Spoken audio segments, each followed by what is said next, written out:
On November 26th and 27th, protests over China's zero-COVID policy spread to several cities.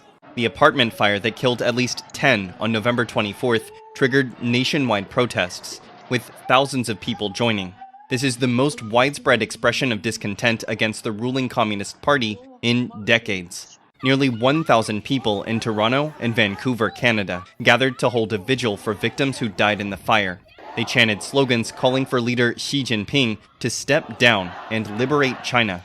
Some people joining the protest were so moved that they shed tears, saying that after June 4th, 1989, when the regime cracked down on the demonstrators in Tiananmen Square in Beijing, they finally saw hope in China.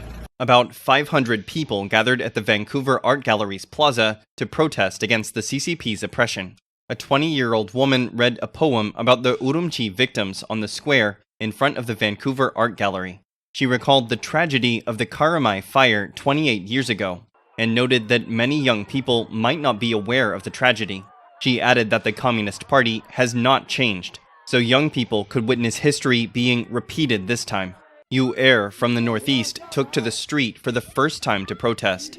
While holding up a blank sheet of paper, she said she should support the protests abroad after seeing what's happening in mainland China. Chinese protesters are venting their frustration with COVID-19 restrictions on blank sheets of paper. The white sheets of paper have become a symbol of tacit defiance and a protest against government censorship. A 26-year-old man named Johnny, joining the protest in Beijing, told Reuters that the white paper reflects everything we want to say, but cannot speak.